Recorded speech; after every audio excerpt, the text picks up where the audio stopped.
저희 본문 말씀 읽도록 하겠습니다. 마태복음 7장 말씀입니다.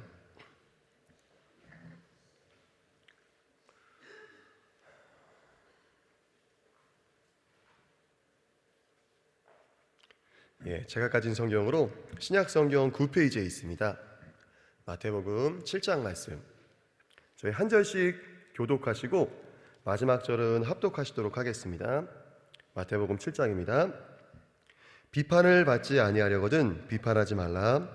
너희의 비판하는 그 비판으로 너희가 비판을 받을 것이요 너희의 헤아리는 그 헤아림으로 너희가 헤아림을 받을 것이니라. 어찌하여 형제의 눈 속에 있는 티는 보고 내 눈 속에 있는 들보는 깨닫지 못하느냐. 보라, 내 눈 속에 들보가 있는데 어찌하여 형제에게 말하기를 나로 내 눈 속에 있는 티를 빼게 하라 하겠느냐. 외식하는 자여, 먼저 내 눈 속에서 들보를 빼어라. 그 후에야 밝히 보고 형제의 눈 속에서 티를 빼리라. 거룩한 것을 개에게 주지 말며 너희 진주를 돼지 앞에 던지지 말라. 저희가 그것을 발로 밟고 돌이켜 너희를 찢어 상할까 염려하라. 구하라, 그러면 너희에게 주실 것이요 찾으라, 그러면 찾을 것이요 문을 두드리라, 그러면 너희에게 열릴 것이니 구하는 이마다 얻을 것이요 찾는 이가 찾을 것이요 두드리는 이에게 열릴 것이니라. 너희 중에 누가 아들이 떡을 달라 하면 돌을 주며 생선을 달라 하면 뱀을 줄 사람이 있겠느냐. 너희가 간절 좋은 것으로 자식에게 줄 줄 알거든 하물며 하늘에 계신 너희 아버지께서 구하는 자에게 좋은 것으로 주시지 않겠느냐. 그러므로 무엇이든지 남에게 대접을 받고자 하는 대로 너희도 남을 대접하라. 이것이 율법이요 선지자니라. 좁은 문으로 들어가라. 멸망으로 인도하는 문은 크고 그 길이 넓어 그리로 들어가는 자가 많고 생명으로 인도하는 문은 좁고 길이 협착하여 찾는 이가 적음이니라. 거짓 선지자들을 삼가라. 양의 옷을 입고 너희에게 나오나 그 속에는 노략질하는 일이라. 그의 열매로 그들을 알지니 가시나무에서 포도를 또는 엉겅퀴에서 무화과를 따겠느냐. 이와 같이 좋은 나무마다 아름다운 열매를 맺고 못된 나무가 나쁜 열매를 맺나니 좋은 나무가 나쁜 열매를 맺을 수 없고 못된 나무가 아름다운 열매를 맺을 수 없느니라. 아름다운 열매를 맺지 아니하는 나무마다 찍혀 불에 던지우느니라. 이러므로 그의 열매로 그들을 알리라. 나더러 주여 주여 하는 자마다 천국에다 들어갈 것이 아니요 다만 하늘에 계신 내 아버지의 뜻대로 행하는 자라야 들어가리라. 많은 사람이 나더러 이르되 주여 주여 우리가 주의 이름으로 선지자 노릇하며 주의 이름으로 귀신을 쫓아내며 주의 이름으로 많은 권능을 행치 아니하였나이까 하리니 그때 내가 저희에게 밝히 말하되 내가 너희를 도무지 알지 못하니 불법을 행하는 자들아 내게서 떠나가라 하리라. 그러므로 누구든지 나의 이 말을 듣고 행하는 자는 그 집을 반석 위에 지은 지혜로운 사람 같으리니 비가 내리고 창수가 나고 바람이 불어 그 집에 부딪히되 무너지지 아니하라니 이는 주초를 반석 위에 놓은 연고요 나의 말을 듣고 행치 아니하는 자는 그 집을 모래 위에 지은 어리석은 사람 같으리니 비가 내리고 창수가 나고 바람이 불어 그 집에 부딪힘에 무너져 그 무너짐이 심하니라. 예수께서 이 말씀을 마치심에 무리들이 그 가르치심에 놀래니 다 같이 읽겠습니다. 이는 그 가르치시는 것이 권세 있는 자와 같고 저희 서기관들과 같지 아니함일러라. 아멘. 아멘. 우리 예수님께서 말씀을 가르치시는데 권위 있는 자처럼 가르치셨습니다. 그 전에 서기관이라든가 율법사라든가 유대인들의 이제 교사들은 하나님의 말씀에 대해서 자신이 해석한 것에 대해서 덧붙이고 그런 식으로 이제 말씀을 가르쳤지만 우리 예수님께서는 최종적으로 그 사람을 천국에 들여보낼 수 있는 그런 주권이 있으신 하나님으로서 가르치셨기 때문에 정말로 권위 있는 자처럼 가르치셨습니다. 오늘 말씀 사실 설교로서 한 타임에 하루 만에 또 전하기에는 긴 말씀이고 또 그 한 절만으로도 사실 또 이제 말씀을 또 깊이 전할 수 있는 그런 말씀이어서 또 이제 어떻게 전할지 고민을 하다가 한번 전체적으로 저희들이 이제 보는 것으로 전체적으로 쭉 한번 보는 것으로 한번 생각을 해봤습니다. 자, 잠깐 설명을 드리자면은 그 외식하는 자라는 말이 계속 나오잖아요. 저희들이 많이 들어본 말인데 예수님께서 바리새인들을 비난하실 때 그들로 하여금 이제 외식하는 자들이다라고 합니다. 그러니까 집밥 먹지 않고 나가서 식당에서 먹는 사람을 외식하는 자라고 하지 않죠. 원래 이제 외식한다는 말의 원래 뜻은 배우라고 하는 뜻입니다. 그래서 자신의 믿음이 실제로는 좋지 않더라도 다른 사람들의 눈을 의식해서 연기를 하는 사람을 예수님께서 이제 외식하는 사람이라고 정죄하셨던 거죠. 그 배우들이 이제 드라마나 영화 같은 데서 이제 연기를 하지 않습니까? 실제로는 그런 사람이 아닐지라도 자기가 맡은 그 배역에 따라서 그 역을 연기를 합니다. 마찬가지로 나의 실제 그 믿음의 모습, 그리고 나의 실제 그 하나님과의 관계랑은 상관없이 다른 사람들이 나를 어떻게 보는지에 거기에 의식하고 거기에 집중하여 가지고 나의 모습을 거짓으로 꾸미고 나의 말을 거짓으로 이제 꾸미는 그런 사람을 우리 예수님께서 배우에 빗대어 가지고 외식하는 사람이라고 말씀하셨던 겁니다. 이제 1, 2절 말씀 보면은 저희 한번 1, 2절 한번 다 같이 한번 읽어보겠습니다. 비판을 받지 아니하려거든 비판하지 말라. 너희의 비판하는 그 비판으로 너희가 비판을 받을 것이요 너희의 헤아리는 그 헤아림으로 너희가 헤아림을 받을 것이니라. 그러니까 예수님께서 아예 비판을 하지 말라라고 하는 말씀은 아니시죠. 근데 이제 비판의 동기가 무엇인지에 대해서 저희들이 스스로 점검을 해야 되겠습니다. 저희가 분별은 하고 판단은 해야 합니다. 그죠? 이 사람이 지금 하고 있는 그 행동이 옳은 행동인지 나쁜 행동인지 선한 행동인지 악한 행동인지 저희들이 분별하고 올바르게 그리고 정확하게 판단해야 합니다. 그러나 저희는 사랑의 마음으로 판단해야 될 줄 믿습니다.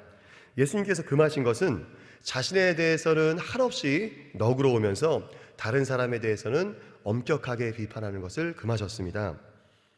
그러니까 저희들이 그러잖아요. 저도 그렇고 보면은 저 자신한테는 한없이 관대합니다. 그리고 넉넉한 기준을 적용합니다. 그러나 다른 사람에 대해서는 얼마나 이렇게 막 칼 같은 기준을 나도 모르게 들이대고 있는 나의 모습을 저희들이 발견하지 않습니까? 그래서 이제 3절에서 5절 예수님께서 이렇게 말씀하십니다. 어찌하여 형제의 눈 속에 있는 티는 보고 내 눈 속에 있는 들보는 깨닫지 못하느냐? 보라, 내 눈 속에 들보가 있는데 어찌하여 형제에게 말하기를 나로 내 눈 속에 있는 티를 빼게 하라 하겠느냐? 저희 함께 읽겠습니다. 5절입니다. 외식하는 자여 먼저 내 눈 속에서 들보를 빼어라. 그 후에야 밝히 보고 형제의 눈 속에서 티를 빼리라. 저희가 올바르게 분별하고 판단하기 위해서는 자기 성찰이 먼저 있어야 함을 말씀하십니다. 하나님의 말씀 앞에서 다른 사람들을 갖다 댈 것이 아니라 나를 먼저 하나님 앞에서 정직하게 바라봐야 한다는 것이죠. 그러므로 내 눈 속에 있는 들보를 먼저 빼야 합니다. 하나님께서 원하시는 분별과 우리가 판단을 하지 못하고 그 6절에 나오는 그 돼지와 개로 비유되는 반드시 피해야 할 그 악인들에게 속수무책으로 당하기를 우리 하나님께서 원치 않으십니다. 우리 예수님께서는 저희가 순진한 피해자가 되길 원치 않으세요. 우리 7절에서 또 11절 또 다 같이 읽겠습니다. 구하라 그러면 너희에게 주실 것이요 찾으라 그러면 찾을 것이요 문을 두드리라 그러면 너희에게 열릴 것이니 구하는 이마다 얻을 것이요 찾는 이가 찾을 것이요 두드리는 이에게 열릴 것이니라. 너희 중에 누가 아들이 떡을 달라 하면 돌을 주며 생선을 달라 하면 뱀을 줄 사람이 있겠느냐? 너희가 악한 자라도 좋은 것으로 자식에게 줄 줄 알거든 하물며 하늘에 계신 너희 아버지께서 구하는 자에게 좋은 것으로 주시지 않겠느냐? 그 앞에 6장에서 저희들이 잘 아는 것처럼 주기도문이 나왔었습니다. 마태복음 5장부터 산상수훈부터 시작해가지고 자신에게 나오는 제자들에게 우리 예수님께서 이제 말씀을 계속 전하고 계신데 지금 전하시는 중이시죠. 주기도문을 이미 가르쳐 주셨습니다. 하늘에 계신 우리 아버지로 시작되는 주기도문을 가르쳐 주셨고 또 외식하지 않고 기도하려면 어떻게 해야 되는지 다른 사람의 눈을 의식하지 않고 골방에 들어가서 아무도 보지 않는 곳에서 기도해라 그런 말씀도 하셨죠. 그리고 이제 무슨 내용으로 기도해야 될지에 대해서도 주기도문으로 이미 가르쳐 주셨습니다.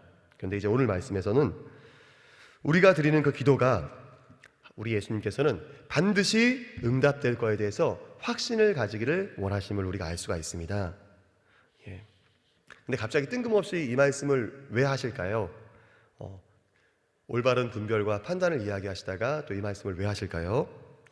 다양한 이제 해석들이 있는데 제가 이제 찾아보면서 저는 이 해석이 가장 좋은 해석인 것 같더라고요. 좋은 해석일 뿐만 아니라 제가 제 자신에게 적용하는 신앙적인 어떤 적용이기도 합니다. 그것이 무엇이냐면은 올바른 분별과 판단 그리고 정직한 자아 성찰을 하기 위해서는 반드시 기도해야 한다는 것입니다. 우리가 하나님 앞에 정말로 간절히 기도해야 가능한 것입니다. 우리 힘으로는 할 수 없습니다. 저희가 정말로 하나님의 사랑으로 다른 사람을 바라보고 그 사람을 분별하고 판단하고 그리고 사랑으로 충고하는 일, 그리고 하나님의 말씀 앞에서 정직하게 나를 바라보는 일, 발견하는 일, 이 모든 것들은 나의 힘으로 할 수 없고 우리가 기도할 때, 하나님 앞에 간절히 기도할 때만 가능한 일인 줄 믿습니다.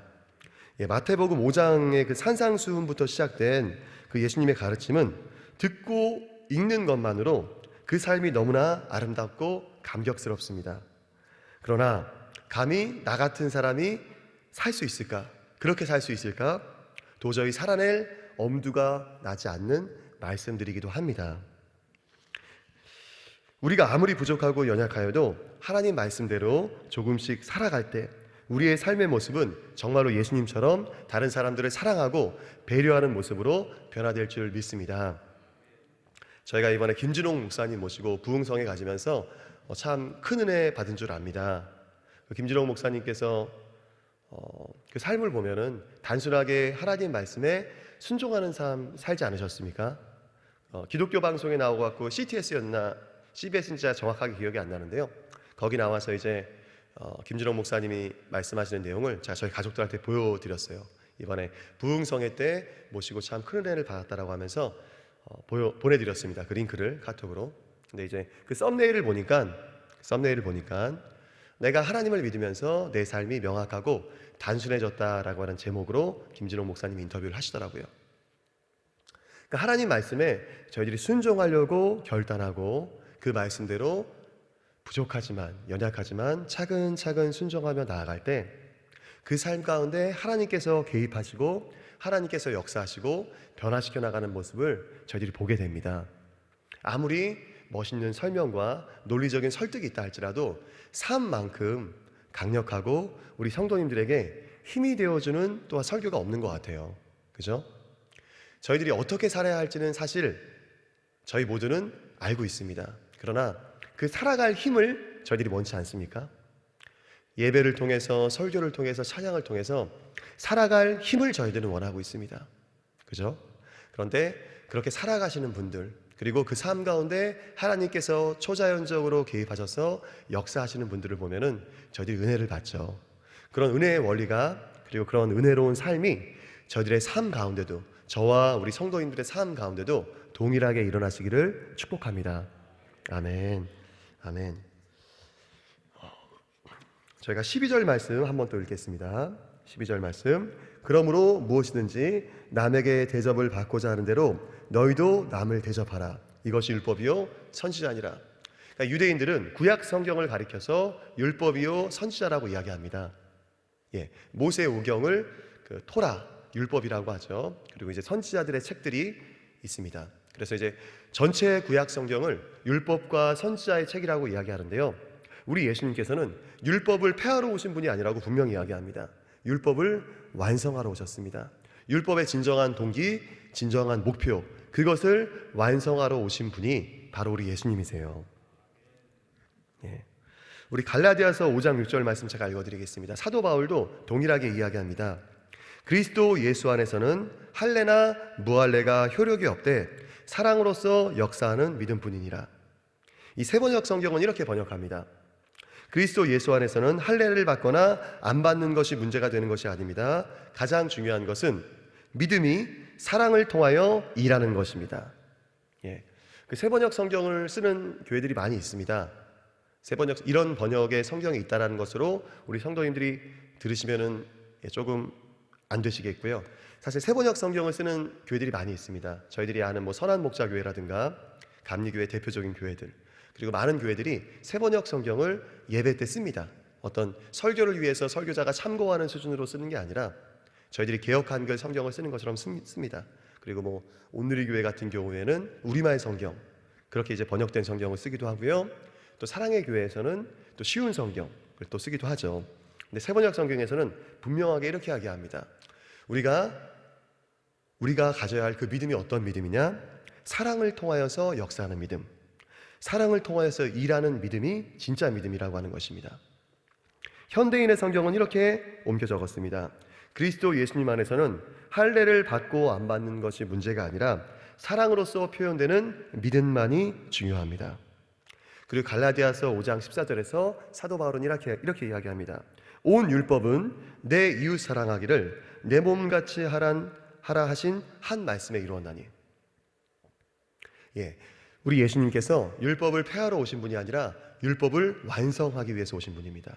그리고 그 율법의 최종적인 완성은 저희가 이웃을 사랑할 때, 옆에 있는 사람들을 사랑할 때 이루어지는 것입니다. 우리가 가져야 할 진정한 믿음은 사랑으로서 표현되는 믿음인 것입니다. 아멘이십니까?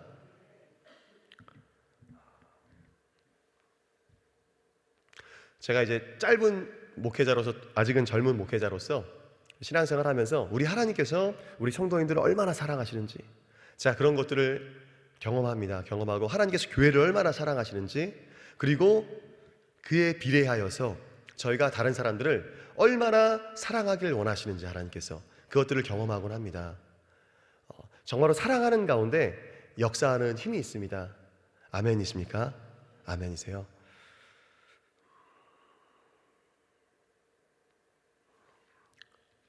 제가 시간이 부족한 관계로 마저 말씀드리고 넘어가도록 하겠습니다. 근데 그 사랑하는 삶이 저희들 힘대로 살아갈 수가 없죠.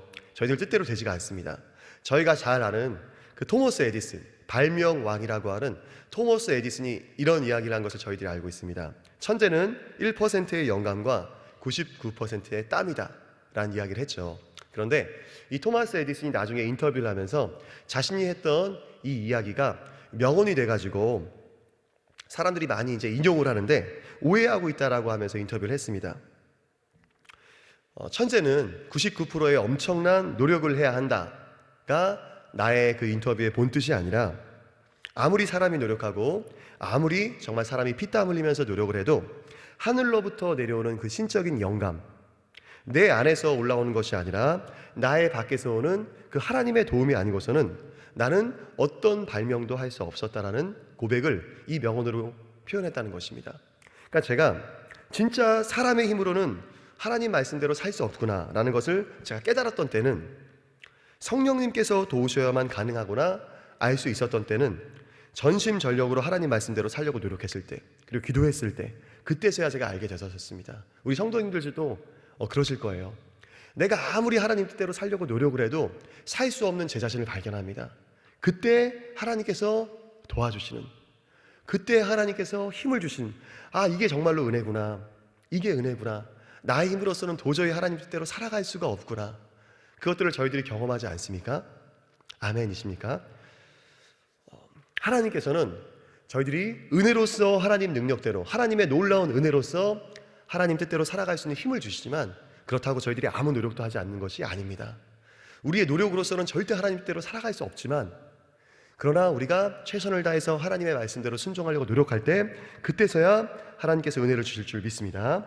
우리 13절 14절 말씀 다 같이 읽겠습니다. 좁은 문으로 들어가라. 멸망으로 인도하는 문은 크고 그 길이 넓어 그리로 들어가는 자가 많고, 생명으로 인도하는 문은 좁고 길이 협착하여 찾는 이가 적음이니라.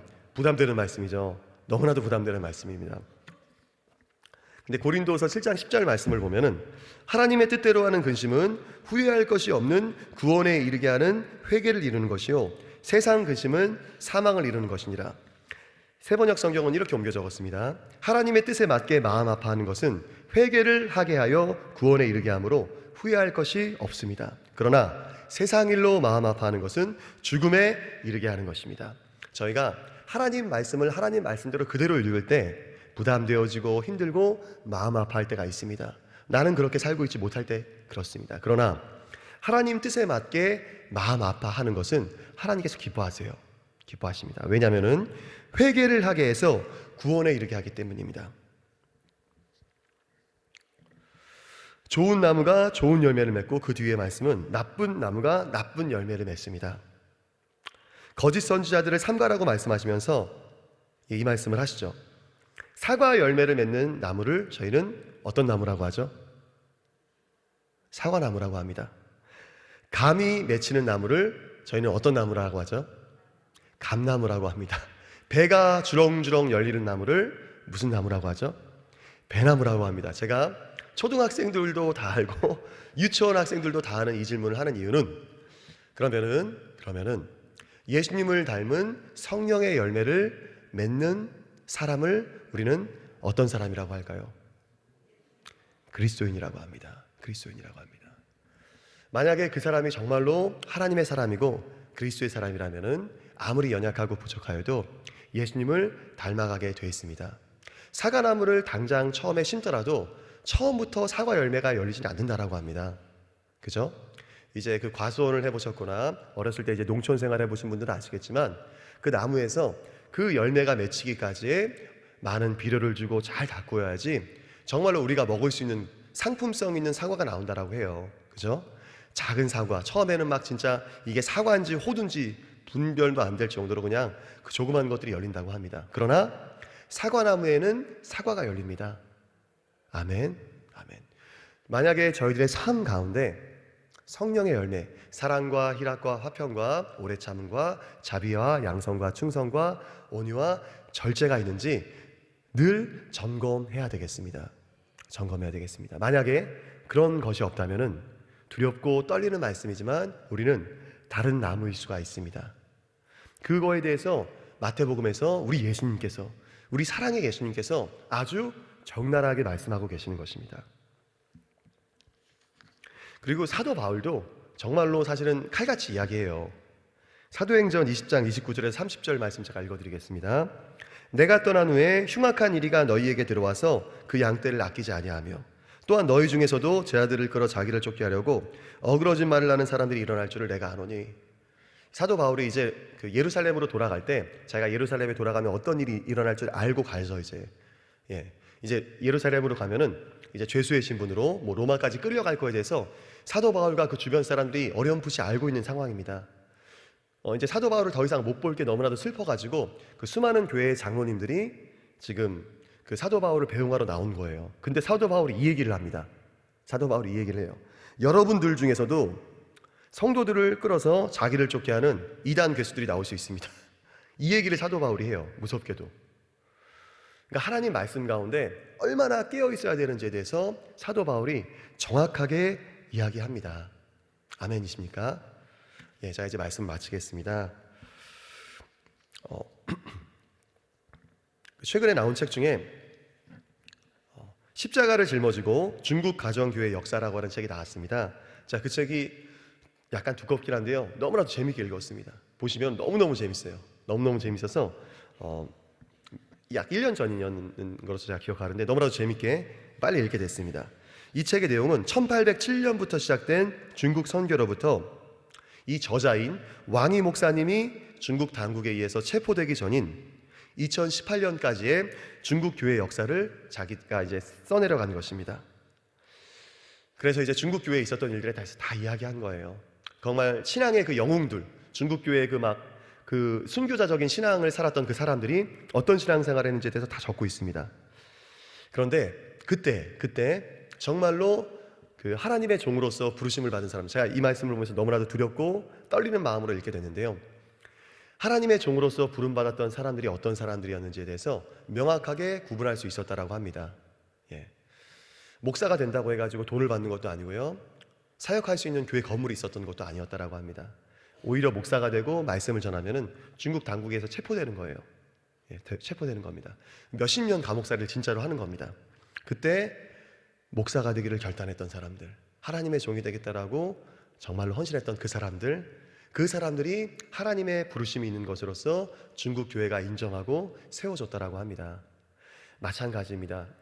우리 이 말씀이 전해졌었던, 예수님께서 이 말씀을 전하셨을 때, 그리고 이 마태복음이 처음 읽혀졌었을 때의 초대교회는 수많은 박해와 비난, 그리고 예수님을 믿는다는 이유만으로 모진 고문, 핍박이 있었던 때입니다. 그때 정말로 누가 진짜인지 누가 가짜인지 명확하게 드러났던 거예요. 지금 우리가 이 말씀을 읽는 이때에는 물론 그런 핍박과 어려움은 없는 줄 압니다. 그러나 김준홍 목사님이 그때 말씀하셨던 것처럼 순교자적인 삶을 저희들이 살아가야 될 줄 믿습니다. 삶 가운데서 예수님 때문에 손해보고 예수님 때문에 우리가 핍박을 당하고 거짓으로 오해를 당한다 할지라도 우리가 하나님 뜻대로 살아갈 때 그때 하나님께서 너무나도 기뻐하시고 즐거워하실 줄 믿습니다. 아멘. 자, 기도하고 마치도록 하겠습니다.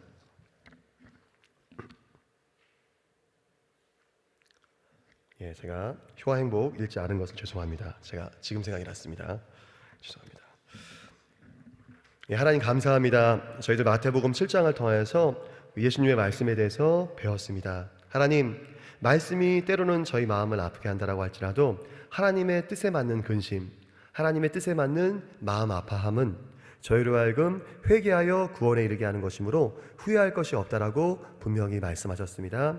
하나님의 말씀 가운데 하나님, 저희들이 부족하지만 하나님 말씀대로 살아가기 위해서 결단하는 저희들 되게 하여 주시옵소서. 주님 감사하고 예수님의 이름으로 기도합니다. 아멘.